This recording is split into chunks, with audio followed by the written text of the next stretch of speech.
सभी का स्वागत है इस संस्कृत कक्षा में। विगत कक्षाओं की भांति आज भी हम पंचरात्रम के द्वितीय अंक का अध्ययन करेंगे। प्रसंग तब का है जब कौरवों के द्वारा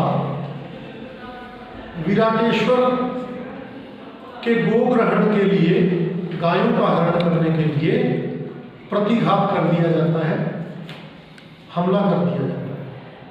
उस क्रम में हम पढ़ रहे हैं राजा विराट युधिष्ठिर को बुलाकर, जो कि जिनका वर्णन यहाँ पे भगवान नाम से किया गया है, उनसे दुर्योधन के बारे में जानना चाहते हैं कि दुर्योधन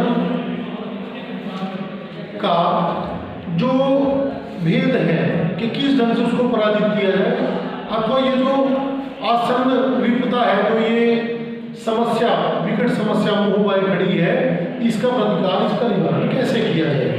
प्रिय विद्यार्थियों, आइए पढ़ते हैं। राजा भगवान किम इदानीं विचार्यते, हे ब्राह्मण श्रेष्ठ, आप क्या विचार कर रहे हैं, क्या करना चाहिए। भगवान न खलु किंचित, कुछ नहीं, तेषां उत्सुकः, मैं उनके विषय में उत्सुक हूँ, दुखी हूँ। आज उत्सुक शब्द का क्या अर्थ होता है बच्चों? उत्सुक माने जानने की इच्छा, जिसके मन में उत्कंठा है। लेकिन देखो भास जो है, मैंने पहले भी आपको कई बार बताया कि ईसा पूर्व की रचनाएं हैं ये, तो उस समय अर्थ विपरिणाम होते रहते हैं। जब जो शब्द उस काल में जो शब्द जिस अर्थ में प्रयोग होते थे, शायद आज उनका जो है उनके अर्थ में विपरिणाम आ गया है। कहता है तेषाम उत्सुक। अब यहाँ पे अर्थ लगेगा कि उनके बारे में जानने को उत्सुक हो, ऐसा नहीं कि उनके लिए दुखी हो, चिंतित हो, ये अर्थ लगेगा। राजा अद्य प्रभृति निभृता भविष्यन्ति, राजा कहते हैं, विराटराज कहते हैं कि क्या वे अब से शांत हो जाएंगे। यदि शक्तोपि युधिष्ठिरो मर्शयति अहम न मर्शयामि, यदि शक्तोपि,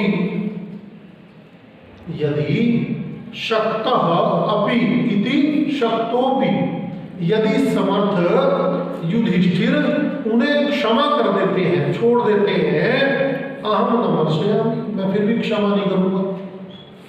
भगवान एवमेतत्, ऐसा ही हो, आत्मगतम मन ही मन, क्या कहते हैं, अद्येदानीं पर्णशय्या च भूमौ राज्यभ्रंशो द्रौपदी दर्शनं वा वेशानयत्वं संसृतानां निवासः सर्वं श्लाघ्यं यत्क्षमा ज्यायते मे। कहते हैं अथ माने इसके बाद, इदानीं भूमो पर्णशय्या, इस समय यह जो भूमि पर पर्णशय्या, पत्तों की शैया पर जो शयन है, राज्य भ्रंश हवा, अथवा राज्य का नाश हो जाना, राज्य से दूर हो जाना। जो हमारा राज्य था वो भी हमारा राज्य नहीं रहा, उससे भी हम दूर है ना। फिर कहते हैं अपने जो हमारी वास्तविक पहचान है उसको छिपाकर वेश अन्यत्वम, दूसरे वेश में जो हम रह रहे हैं ऐसा, संस्कृतानाम निवासः, और दूसरे के यहाँ आश्रय लेकर रहना, इन सभी को सर्वं श्लाघ्यम, मैं सबको अच्छा मान रहा हूँ आज। यद क्षमा में ज्ञायते, यदि विराटराज आज भी ये मानता है, आज भी ऐसा मानते हैं कि जितने कार्य गिनवाए इस श्लोक में, कौन कौन से, कि सबसे पहले तो क्या हुआ कि भूमि पर पत्तों की सैया बना के उस पर सोना, राज्य का नाश होना, राज्य से दूर होना, द्रौपदी का चीरहरण, वेश बदल के रहना, अपनी पहचान खो गई है, हिसाब से पढ़ लूंगी, है ना, छिपके रहना पड़ रहा है। और दूसरी तरफ जो है वो क्या करना पड़ रहा है, संस्कृतानां निवासः, दूसरे के यहाँ निवास करना पड़ रहा है।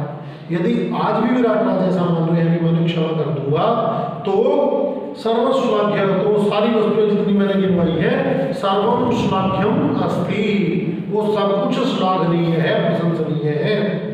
मतलब ऐसा विश्वास है विराट राज को भी या समाज को ऐसा विश्वास है कि दुर्योधन को युधिष्ठिर क्षमा कर देगा, क्योंकि वो धर्मराज है, धर्म का प्रतीक है, सत्य का प्रतीक है।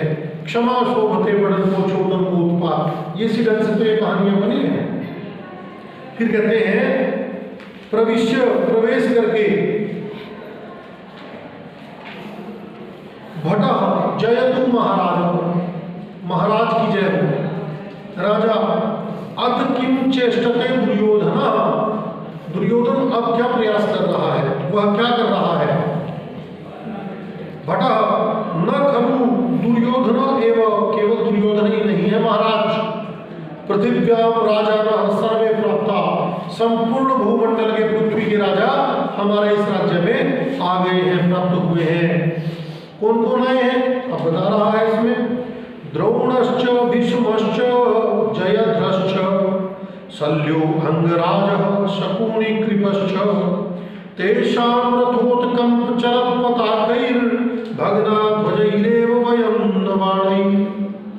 कहता है द्रोणश्च द्रोणाचार्य, भीष्मश्च भीष्म पितामह, जयद्रथश्च जयद्रथ, शल्यो महाराज शल्य, अंगराज कर्ण, शकुनि गांधाराज शकुनि, कृपश्च और कृपाचार्य, तेषाम उनके रथोत्कंप चलत पताकई, उनके रथों के चलने से जो कंपन हुआ है उस पे हिलती हुई जो पताकई जो झंडे हैं उनके, उनसे भग्न ध्वजैरेव, हम तो उनके झंडों से ही जो है भग्न हो गए हैं, नष्ट हो गए हैं।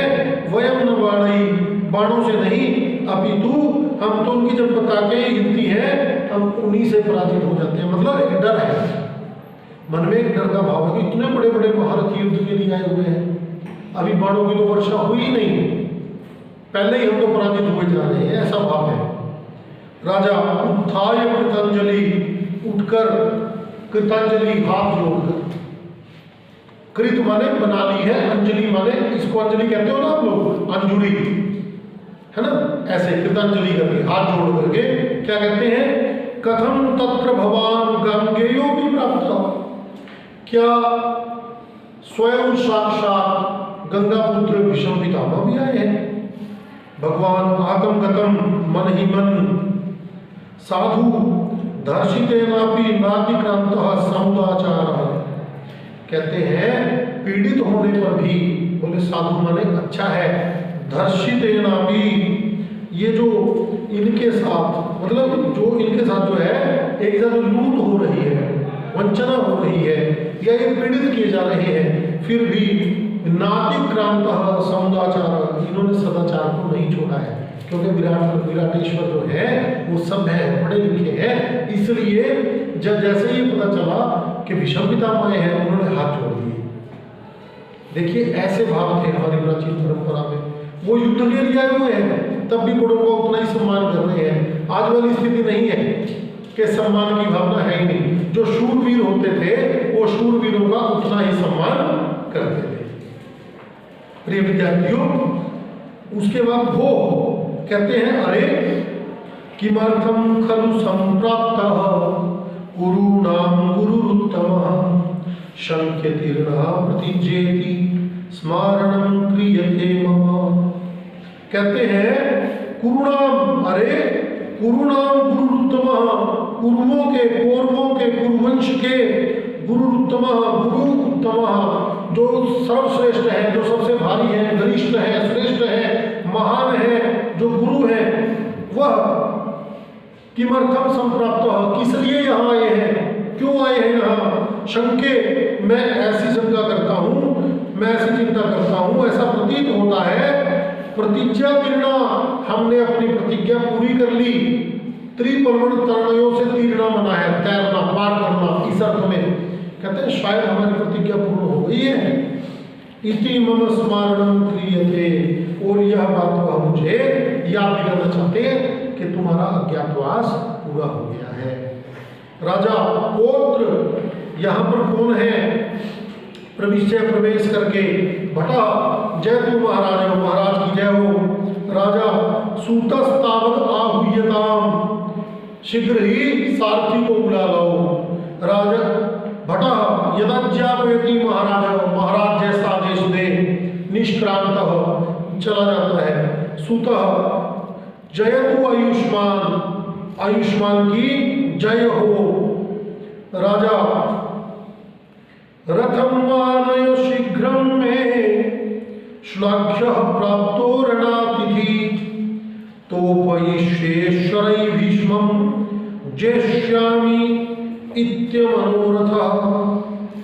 कहता है मैं रथम शीघ्र मानय, मेरा रथ जल्दी लेकर आओ। श्लाघ्य रणतिथि प्राप्त, श्लाघ्य माने प्रशंसनीय, श्रद्धेय, पूजा के योग्य। रणतिथि, रण के अतिथि के रूप में प्राप्त, जो प्राप्त हुए हैं। अच्छा, अतिथि को अतिथि क्यों कहते हैं? न तिथि इति अतिथि, जिसके आने की कोई तिथि निश्चित नहीं होती उसको अतिथि कहते हैं, जो बिना बताए आता है। अब वो बता के थोड़ी आए कि हम आपके यहाँ आ रहे हैं। आजकल तो फोन का जमाना है, तो आप लोग दूरभाष पे बातचीत कर लेते हैं कि कौन आ रहा है। पहले ही फोन आ जाते हैं घरों में कि आज हमने आना है। पहले ऐसा नहीं होता था, पहले तो चिट्ठी पत्र चलते थे, या व्यक्ति जो है सीधा साक्षात जो है उसके दर्शन हुआ करते थे। ये स्थितियां पहले प्रिय विद्यार्थियों हुआ करती थी। तो कहते हैं कि मुझे रणतिथि के रूप में, अब अतिथि के भी अनेक प्रकार है, बोले युद्ध करने के लिए जो आए ऐसे अतिथि, ऐसा मेहमान प्राप्त हुआ है। और वो कैसे है? श्रद्धेय है। कहते हैं भीष्मं सरई तोषयिष्ये, भीष्म पितामह को मैं शरई माने बाणों से, तोषयिष्ये संतुष्ट करूंगा। जेष्यामीति अमनोरथः, उनको जीत लूंगा, यह अमनोरथ है, यह कल्पना मात्र है। क्योंकि भीष्म पितामह को जीतना सामान्य बात नहीं है, वो तो अजेय है ना। अमनोरथ, अनुचित कामना है, जीत तो पाऊंगा नहीं, लेकिन मैं अपने बाणों से उनको संतुष्ट करूंगा। यद्यपि मुझे पता है कि युद्ध में मेरी हार होगी, फिर भी मैं युद्ध करूंगा। यही वीरों का धर्म होता है। सूतः यदज्ञापयतु आयुष्मान, महाराज की जैसी आज्ञा है आयुष्मान। हे आयुष्मान राजन, रिपूणां सैन्य भेदेषु यस्ते परिचितो रथः रथचर्यां बहिष्कर्तुं तमास्थायुत्तरो गतः। कहते हैं ते यह रथ रिपूणां सैन्य भेदेषु परिचितः, वे जो रथ रिपुओं के, शत्रुओं के सैन्य भेद में सक्षम थे, जानते थे। शत्रु सेना के जो वृतांतों में कैसे इनसे युद्ध करना है, कैसे इनको पराजित किया जा सकता है, ऐसे महारथी को रथचर्याम बहिष्कर्तुम, वो रथों की पंक्ति को बाहर करने के लिए, खदेड़ने के लिए हमारी सीमा से, तब अस्थायी उत्तर, उनको लेके कुमार उत्तर गतः माने चले गए हैं। राजा कथम निर्यात कुमार, अरे राजकुमार चले गए। भगवान भो राजन संवार्यताम संवार्यताम कुमार, हे राजन राजकुमार को रोकिए, राजकुमार को रोकिए। युधिष्ठिर कह रहे हैं अगणित गुण दोषो युद्धतिष्णश्च बाल्यान् न च दहति न किंचिद सन्निकृष्टो रणाग्नि अथ च परिहरन्ते धार्तराष्ट्रान् किंचिन् न खलु वरिभवाते युद्ध दोषान् ब्रवीमि। कहता है कि उसको रोक ले, राजकुमार को क्यों रोक ले? कहता है वो राजन, हे राजन, अगणित गुण दोषः च बाल्यात् युद्ध तीक्ष्णः, अगणित जिनकी गिनती ना हो सके ऐसे परिणामों वाला युद्ध होता है, वे उसके गुण दोषों को नहीं जानते। कौन? बाल्यात्, बच्चा होने के कारण से तीक्ष्ण भयंकर युद्ध के गुण दोषों को नहीं जानते राजकुमार। सन्निकृष्ट रणाग्नि किंचित न दहति, और जो पास आई हुई अग्नि है, कैसी अग्नि? युद्ध रूपी अग्नि, वह किसे नहीं जलाती, अर्थात जो भी उसके संपर्क में आता है उसको साक्षात अग्नि क्या कर देती है? भस्म कर देती है, जला देती है। धार्तराष्ट्र किंचित न परिहन्ते, धृतराष्ट्र जो है, जो अपमान, जो धृतराष्ट्र की संतानें हैं, का जो कौरव है, कौरवों की सेना, किंचित न परिहंते, किसी को भी नहीं छोड़ती कौरवों की सेना जो है। खलु परिभवा, मैं आपके राजकुमार के अपमान के लिए नहीं कह रहा कि हार जाओगे आप, आपकी सेना हार जाएगी। तेज युद्ध दोषा करेगी, आपको मैं युद्ध के दोषों के बारे में बता रहा हूं। इतना ही रखें। सभी का धन्यवाद।